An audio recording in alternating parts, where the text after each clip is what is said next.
Good morning and welcome back to my channel. आज हम शुरू कर रहे हैं लेक्चर 48 बायो सेक्शन। टाइटल है मोनो हाइब्रिड क्रॉस।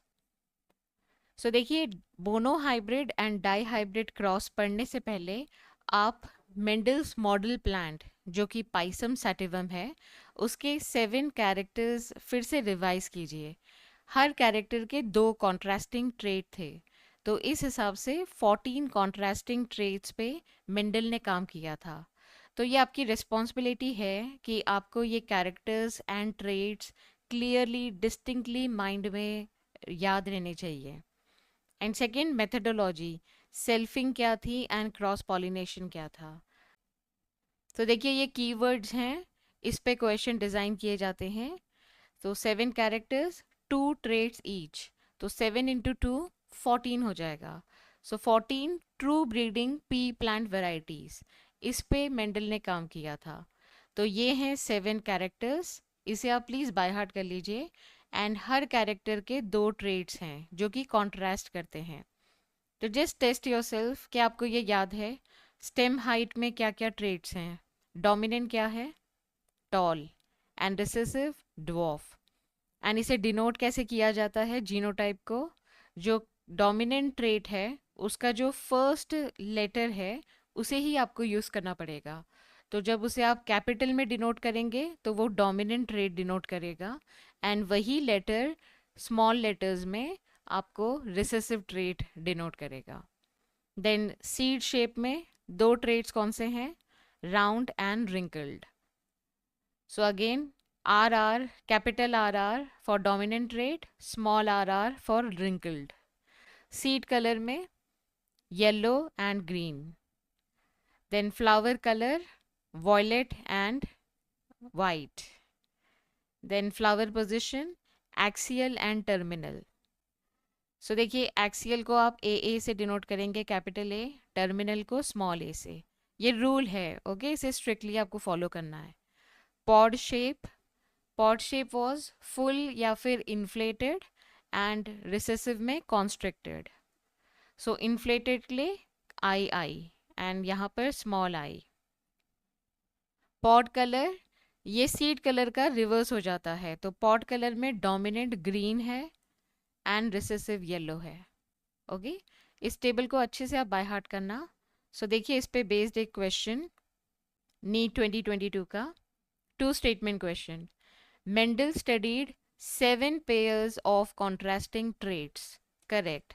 तो 7 pairs हैं, तो 7 इंटू 2 तो 14 कॉन्ट्रास्टिंग ट्रेड्स। तो आपको इस तरह से भी पूछ सकते हैं 14 कॉन्ट्रास्टिंग ट्रेड्स या फिर 7 पेयर्स, इधर वे दोनों करेक्ट होंगे। P plant, yes, it was P plant Pisum sativum, and proposed the laws of inheritance. So, law of dominance, law of segregation, and law of independent assortment. So, Mendel ने इसी पे काम किया था। So, this statement is correct. This is correct statement. Next one, 7 characters examined by Mendel. Correct. In his experiment on pea plant were seed shape and color. Okay. Flower color, correct. Pod shape and color, correct. Flower position and stem height. So देखिए, सारे 7 characters यहाँ पर mentioned हैं, तो ये भी correct है। Correct, both the statements are correct. Option 1 is the answer. Okay, तो यही रीज़न है कि मैंने आपको कहा था कि वो टेबल आप अच्छे से बाय हार्ट कर लीजिए। So to study inheritance of one gene, Mendel crossed tall and dwarf pea plant. So ये टॉल है, ये ड्वार्फ है, तो इसका जीनोटाइप क्या हो जाएगा? ये ट्रू ब्रीडिंग है, ओके, तो ये होमोजाइगस टीटी होगा, एंड रिसेसिव इसको ऐसे डिनोट करेंगे टीटी। तो इनका क्रॉस हुआ है, तो ये है पेरेंटल प्लांट्स। तो देखिए, आप जब नोटबुक में लिखेंगे तो आपको इस तरह से कुछ लिखना होगा। पहले हमेशा फिनोटाइप लिखा जाता है,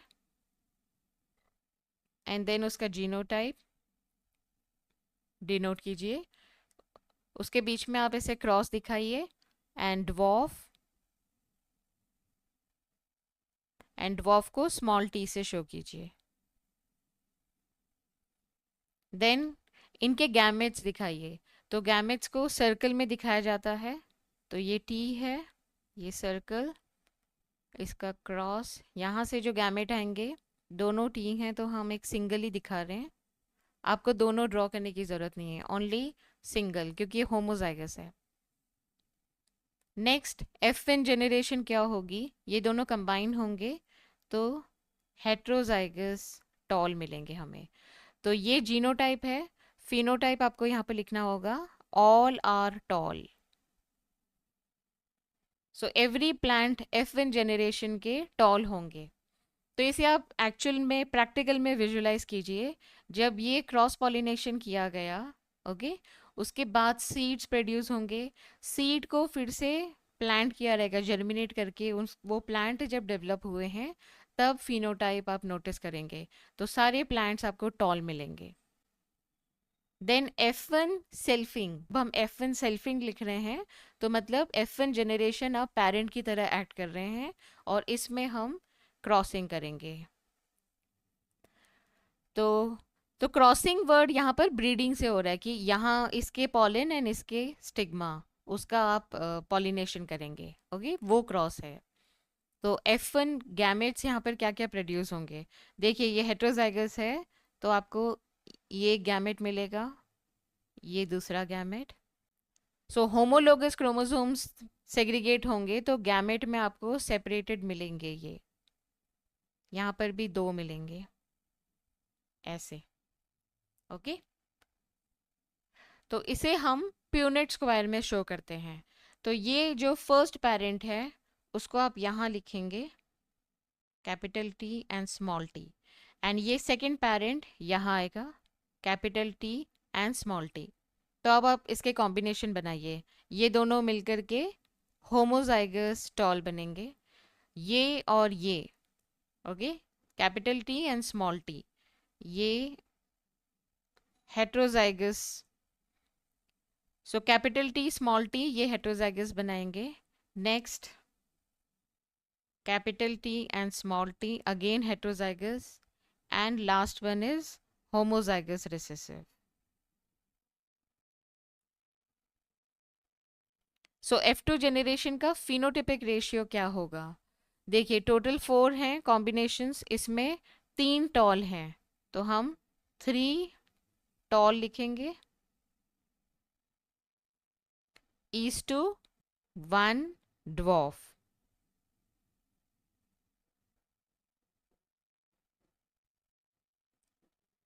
एंड जीनोटिपिक रेशियो क्या होगा, ये होमोजाइगस है, ये हेट्रोजाइगस, दो हेट्रोजाइगस एंड एक homozygous recessive. So this will be 1 is to 2 is to 1. So homozygous tall, 2 heterozygous tall and 1 homozygous recessive. तो इस तरह से आप इसे अपनी नोटबुक में रिप्रेजेंट करेंगे। सो यहाँ पर सबसे इम्पॉर्टेंट पॉइंट जो नोटिस करने वाला है कि देखिए यहाँ पर सब टॉल थे, ओके, लेकिन यहाँ पर आपको ड्वार्फ मिले हैं। तो इसका इंडिकेशन ये है कि ये ब्लेंड नहीं हुआ है, ये जस्ट हाइड हो गया है लेकिन ब्लेंड नहीं हुआ है। तो एक डिस्क्रीट एंटिटी शो कर रहा है ये, ओके, कि it remains, it doesn't blend, it still remains as it is and it shows up in F2 generation, okay। तो इसके बेसिस पे मेंडल ने प्रपोज किया था कि these are factors, the traits are carried by factors। तो वो blend नहीं होते हैं, वो डिस्क्रीट एंटिटी की तरह रहते हैं, भले ही छिपे हुए रहेंगे लेकिन वो एग्जिस्ट करते हैं। एंड जब होमोजाइगस कंडीशन में आएंगे तब वो हमको दिखेंगे, एक्सप्रेस होंगे, ओके। अदरवाइज जब तक उसके साथ डोमिनेंट का कॉम्बिनेशन रहेगा तो डोमिनेंट ही डोमिनेट करेगा, तो ऐसे में स्मॉल टी एक्सप्रेस नहीं होगा, डोमिनेंट रेट ही एक्सप्रेस होगा। So to study inheritance of one gene, Mendel crossed tall and dwarf pea plant. He collected seeds produced as a result of this cross and grew them to generate plants of the first hybrid generation. This generation is called filial 1 progeny or F1 progeny, जो हमने यहाँ पर देखे F1, okay, इसे filial 1 कहते हैं। F1 generation all tall।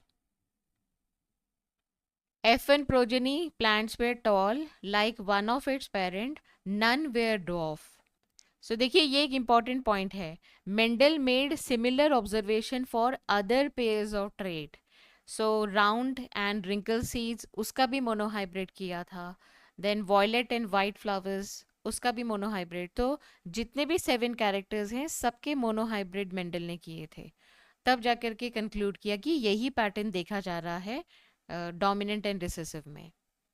So he found that F1 always resembled either one of the parents and that the trait of other parent was not seen in them. Very important point. The characters are controlled by discrete unit called factors. Factors occur in pairs.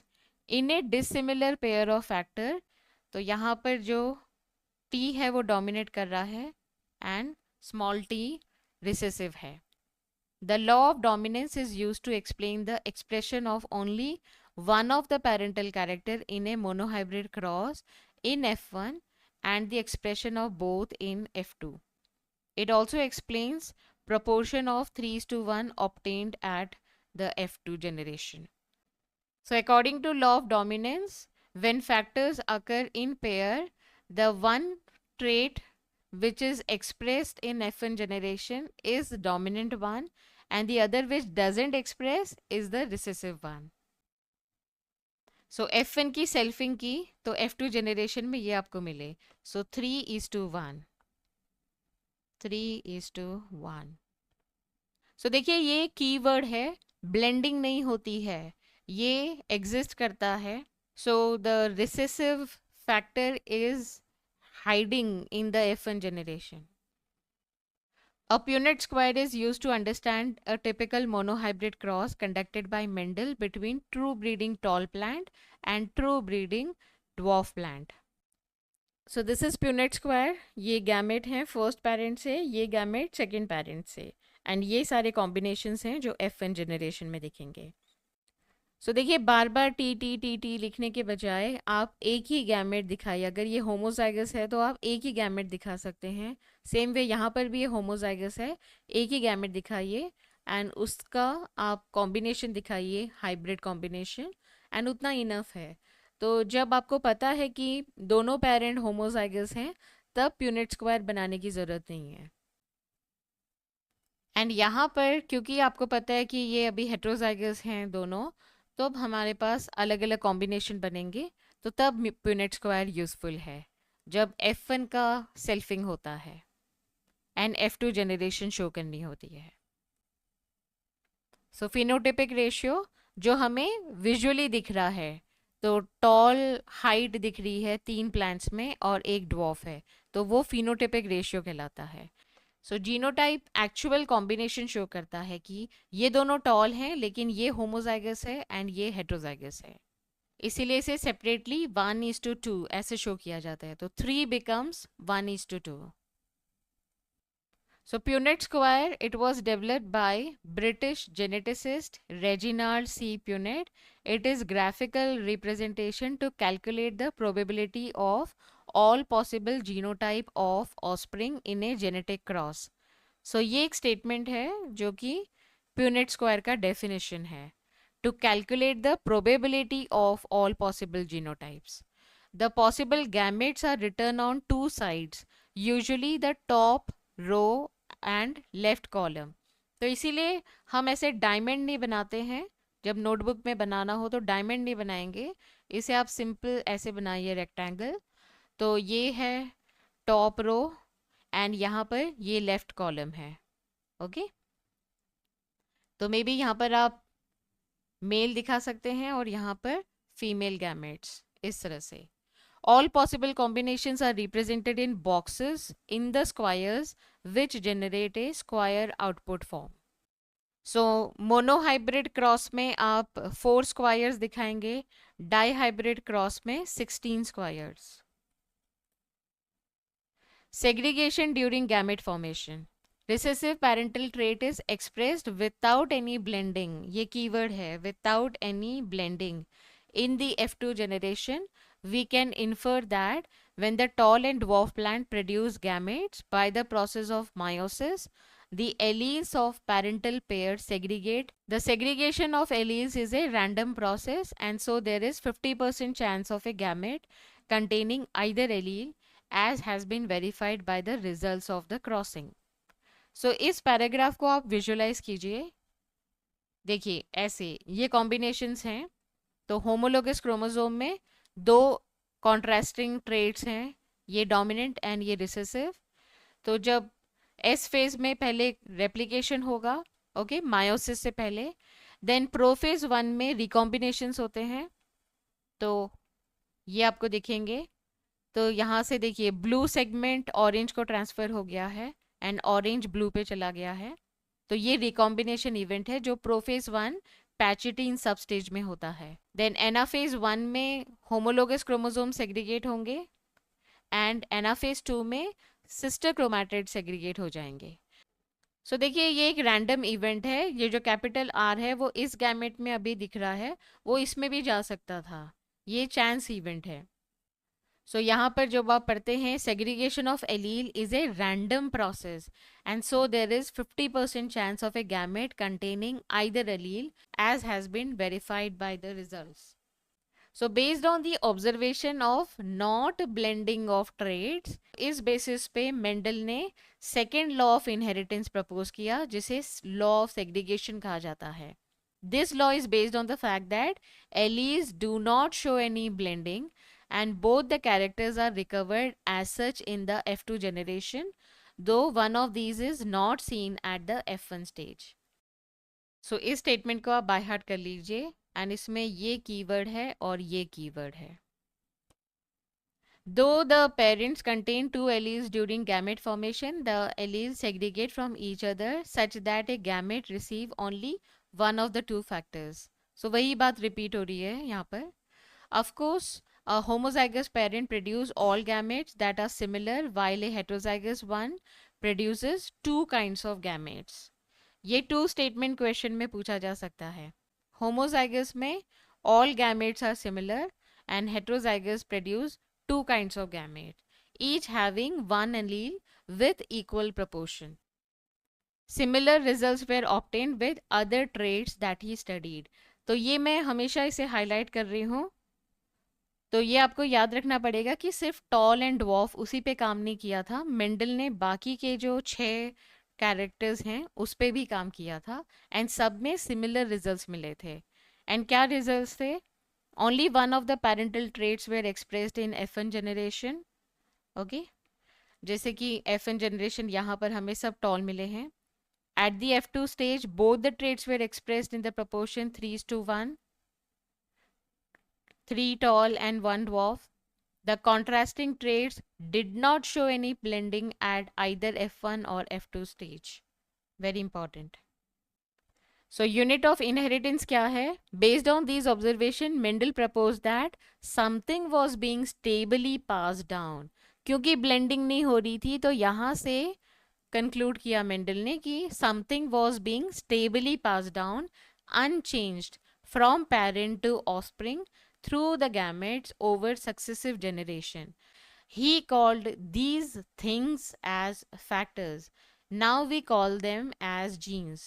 Genes therefore are the units of inheritance.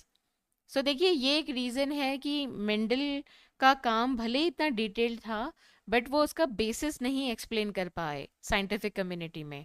Okay, उन्होंने, क्योंकि उस समय technology ही नहीं थी कि आप chromosome की study कर पाएँ और सीक्वेंसिंग कर पाएँ, ओके, या फिर डेमोन्स्ट्रेट कर पाएँ क्रोमैटिन जो बीड ऑन स्ट्रिंग अपीयरेंस होता है, इलेक्ट्रॉन माइक्रोग्राफ में दिखता है. मेंडल ने सिंपल गार्डनिंग टेक्निक से ये प्रूव किए थे लॉ ऑफ इनहेरिटेंस. सो इसीलिए वहाँ पर थोड़ा सा डिसएडवांटेज हुआ मेंडल को एंड इसी रीज़न से उन्हें उतना क्रेडिट नहीं मिला जितना उन्हें जो वो डिज़र्व करते थे. सो अभी करंट सेंचुरी में हमको ये सारे डिटेल्स पता हैं तो ये हमें अभी इजी लगता है. लेकिन आप वो टाइम इमेजिन कीजिए जब मेंडल को कॉन्सेप्चुअली कि सेल के अंदर जेनेटिक लेवल पे क्या हैं स्ट्रक्चर्स वो कुछ नहीं पता थे. तो अंधकार में काम करना तो वो बहुत बड़ा अचीवमेंट है मेंडल का. Genes which code for a pair of contrasting traits are known as alleles. तो ये नाम दिया गया है एलील। तो कॉन्ट्रास्टिंग ट्रेड्स हैं, उन्हें एलील्स कहा जाता है। They are slightly different forms of the same gene. Capital letter is used for the trait expressed at the F1 stage and small alphabet for the other trait. जो मैंने आपको पहले ही table में बता दिया था, वही बात हो रही है यहाँ पर। Based on his observation on monohybrid cross, Mendel proposed two general rules to consolidate his understanding of inheritance in monohybrid cross. Today, these rules are called principles or laws of inheritance. First law, law of dominance. Second law, law of segregation. Third law हम कल पढ़ेंगे dihybrid cross में।